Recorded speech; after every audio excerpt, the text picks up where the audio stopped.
Hey everyone, welcome to this section. In this section, we'll go and discuss regarding the HA configuration or HA implementation.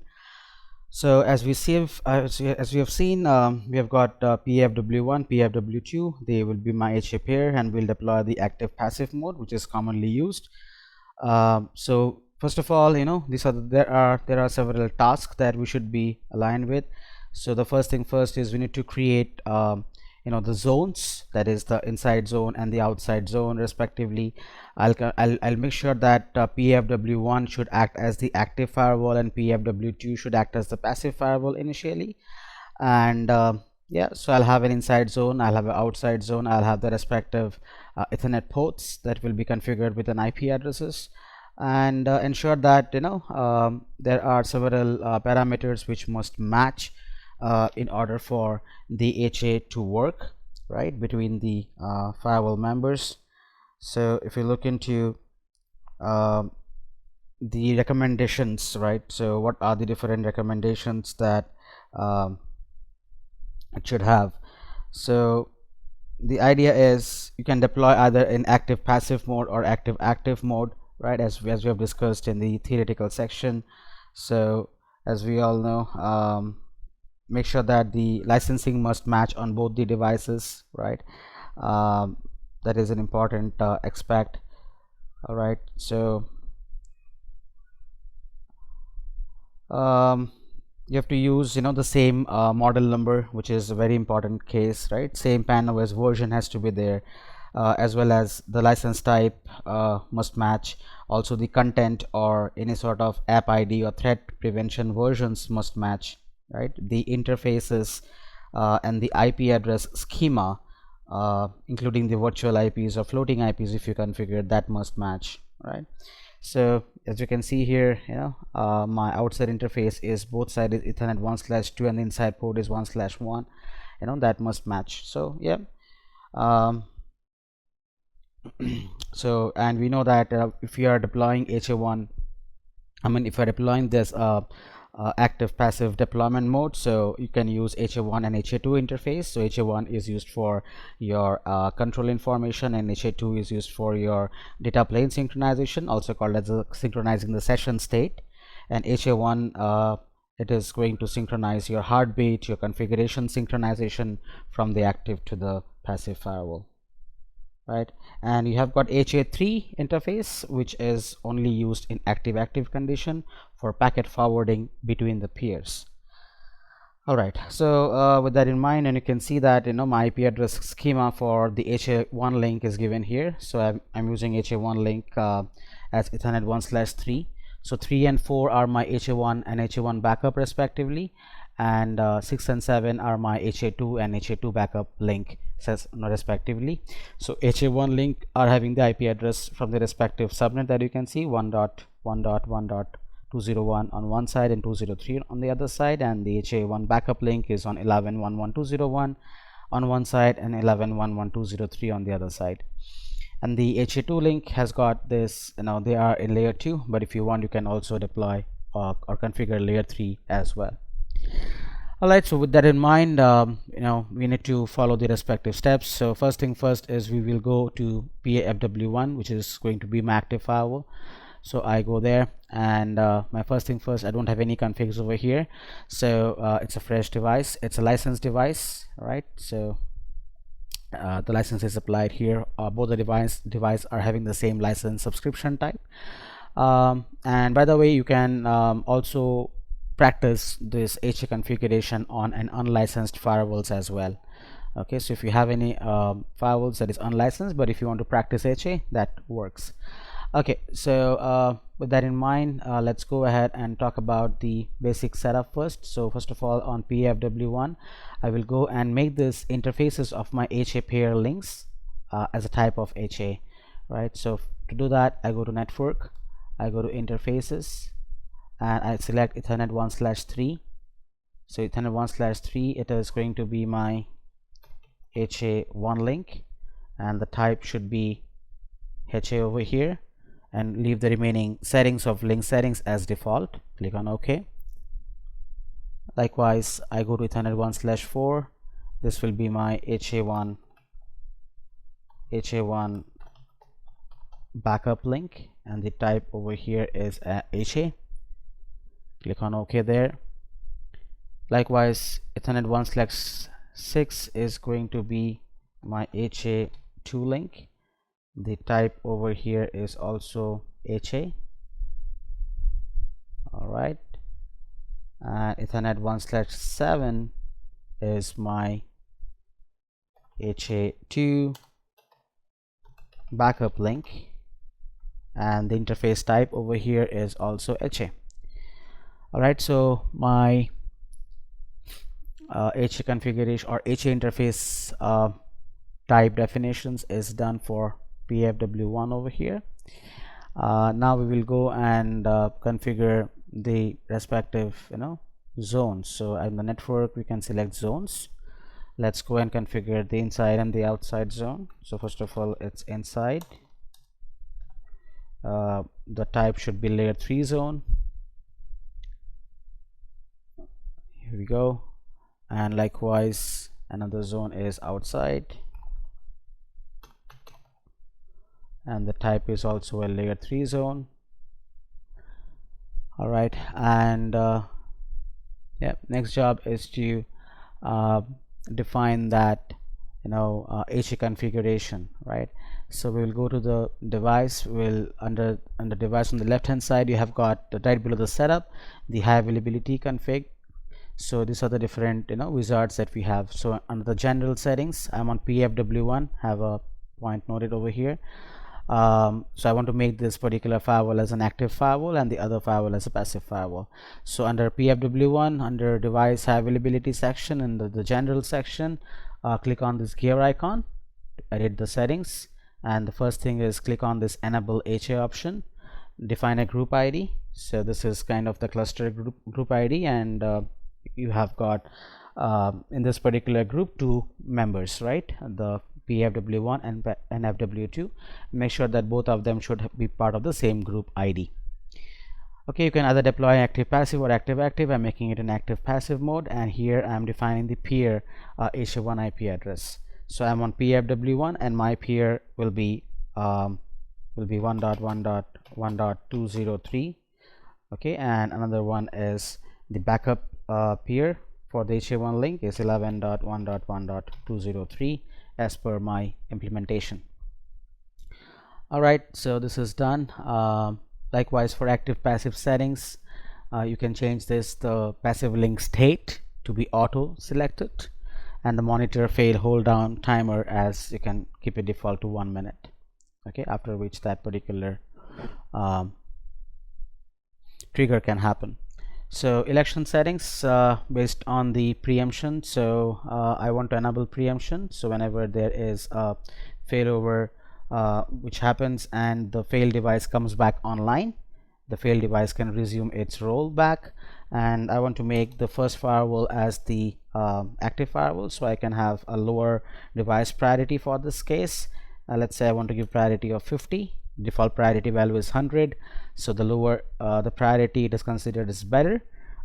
So this particular firewall will work as an active firewall, right?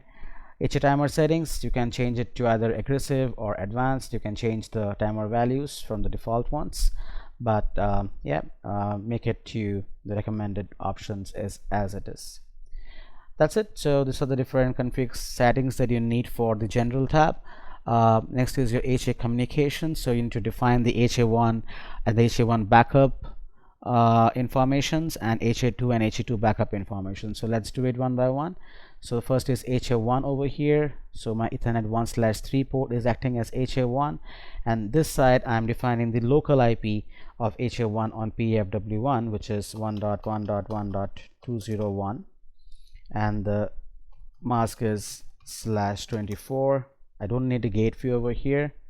Rest all things I can keep it default. Click on OK. For HA1 backup, my port is 1/4. The IP address is 11.1.1.201, and the mask is in /24. HA2 is Ethernet 1/6. I'm keeping it as layer 2, so IP is not required over here, but if you want, you can also make it layer 3. Enable session synchronization option is auto selected, which is used for your data plane traffic synchronization. Likewise, for HA2 backup, this port is going to be 1/7.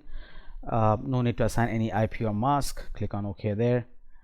That's all. And if you deploy it in active, then you can have an HA3 interface where you can do packet forwarding or packet synchronization. Alright, so this is going to be the same case. Link and path monitoring, if you want, you can define it, but I'm just keeping it default stuff. That's all for my HA1 config on the PFW1. Next thing is I need to go and configure the zones which I've defined, and also I need to configure the interfaces. So Ethernet 1/2 is facing outside, 1/1 is facing inside. I will assign them the respective IPs as per the scenario, and I'll assign them with respective zones.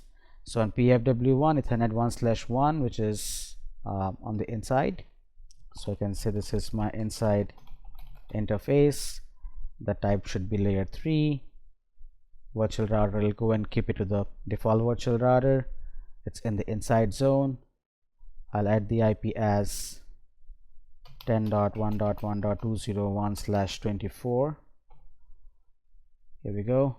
In the advanced sections, I can go ahead and make the link state to manually select as up, and I can define a management profile over here where I'm allowing some management traffic including ping. So this is my MGMT profile. Here we go. I defined it, and that's all. So click on OK there. So ETH1/1 is a layer 3 interface having a management profile. The IP is 10.1.1.201, and this is part of the inside zone. ETH1/2 likewise is part of the outside zone. So this is my outside interface. The type should be layer 3. Virtual router assigned to the default one. Security zone should be the outside zone. IPv4 address, this should be 123.1.1.201/24.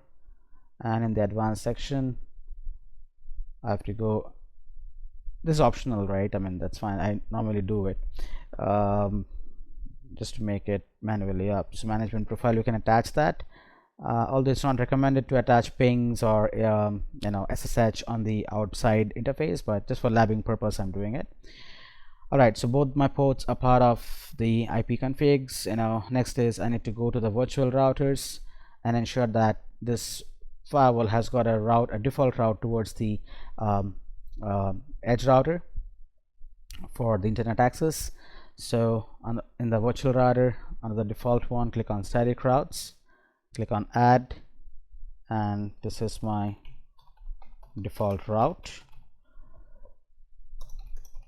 I can define the destination over here as all zeros. Interface should be the outside port 1/2, and the gateway is the edge router IP 123.1.1.1 as my gateway.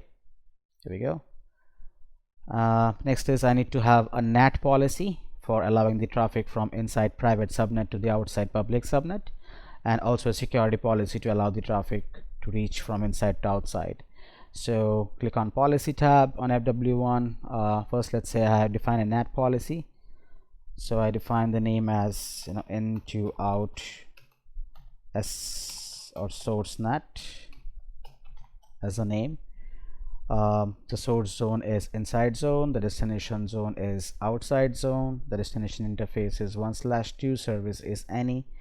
I can define the source address as 10.1.1.0/24 as a source address for the NAT to happen, and then the destination address is any. Translation type is source address translation, dynamic IP and port, and I'm going with the interface address, the outside interface, and the IP is 10.123.1.201 on which my dynamic path will happen. So my NAT policy is configured here. Likewise, I define the security policy where I just write a normal policy to allow all traffic from in to out. Source should be inside, remaining everything is any, destination is outside, remaining everything is any application, any service action is allow. Here we go. So my zone configuration is done, my interface configs is done, my HA configs are done, my security policy, NAT policy, and the routing policy is taken care. So I just do a commit over here. Okay, in the meantime I have to just go to pfw2, okay, and just define those HA links configuration and the HA setup in pfw2, right? So I want to make pfw2 as your passive firewall, so just the HA configuration would do it. So on the device, just below setup, you have high availability.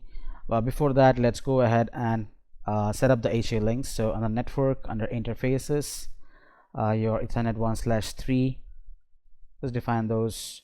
This is my HA1 link, type is HA. All right, Ethernet 1/4,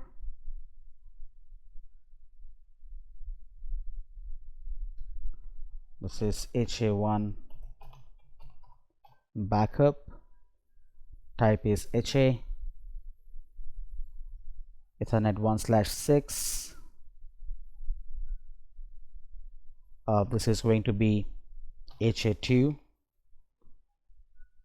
type is HA, and Ethernet 1/7,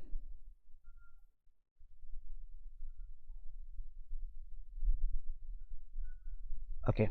So basically that's taken. And one more thing is I have to go and define the HA config. So device, over here in the general section, so you can see that it has already been synchronized, right? So you can see the peer HA1 IP is defined over here. Okay, under the HA communication, this is my local IP, right? So those are getting defined automatically because the sync has taken place, right? Yeah, so good. All right, so if you look into the PFW1 and go to the dashboard, you can see that if this widget is not available, you can click on this widget tab, click on system, and click on high availability. This will be available in the widget section now, and you can see that the respective versions must match. So I have got a mismatch for the global protect version, that's fine, but the app ID version, the threat prevention version, the antivirus, the pan OS version must match, right? And see the status of my all these HA links, they're good. You can see that the sync is in progress. I can just do the local firewall is active, the peer says suspended. I just go there and make local device function. Might be a bad click over here. Okay, so just refresh this particular page. Okay, so I can see my local is active and my peer is passive. The config is synchronized. If not, then you can just click on that synchronized button, right? If you have it in the next line. So once it is synchronized, then that means whatever configurations you have on PFW1 will be automatically synchronized to the other one. So basically, if you look into the security policy, the security policy is synchronized, the NAT policy is synchronized. If you look in the network, if you look into the interface IPs got synchronized, the zone configs got synchronized, etc. Right?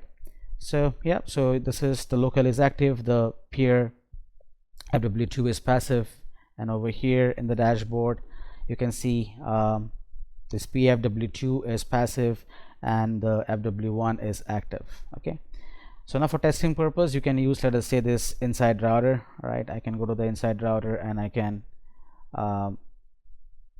just run, I can see what is the IP address I have. Show IP interface brief, it should be 10.1125, looks good.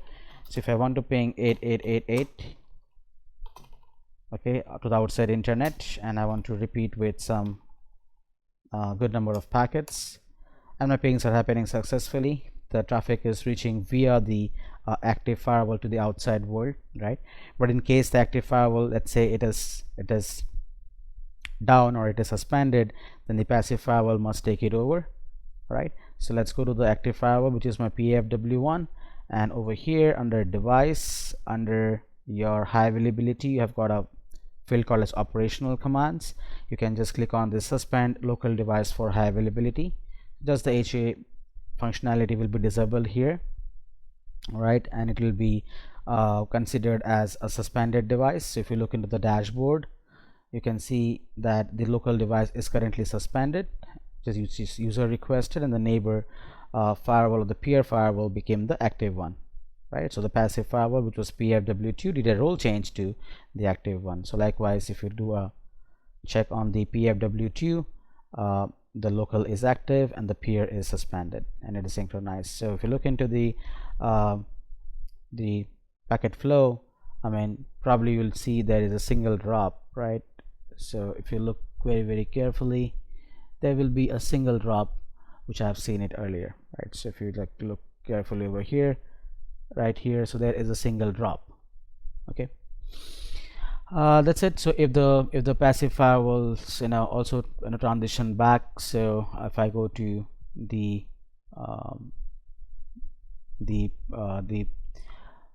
primary firewall or the active firewall, by the way, and if I make this local device functional for high availability, right, and if I look into the dashboard, it says the local is still passive and it is active as the other one.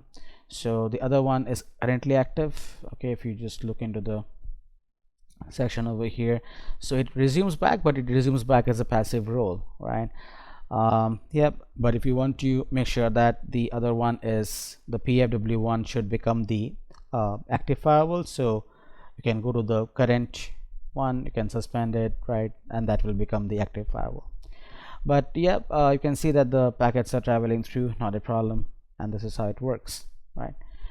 So there are multiple ways that you can verify. One of the ways the dashboard, right? And yeah, so ensure that you can also go to the PFW1, the CLI, let's say, or PFW2 CLI, and type the CLI basic command to check that as well.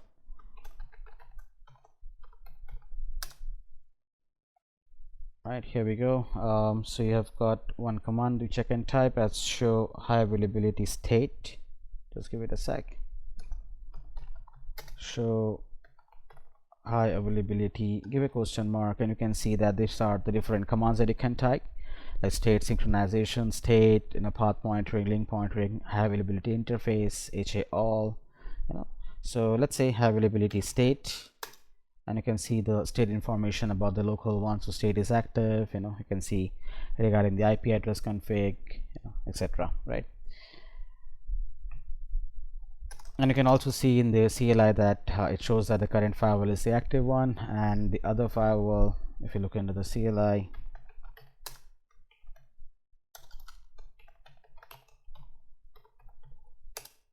that should be shown as the passive one. Just give it a second.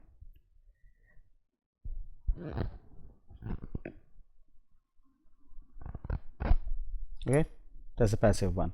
You can also do the config sync change to via CLI from the active firewall to the passive firewall. So it is request high availability sync to remote. This command will be used to sync the config change from the active to the passive. All right, so I hope it is clear regarding the active passive firewall HA firewall implementation. Thank you for watching. Please practice it. I will see you in the next lecture. Thank you.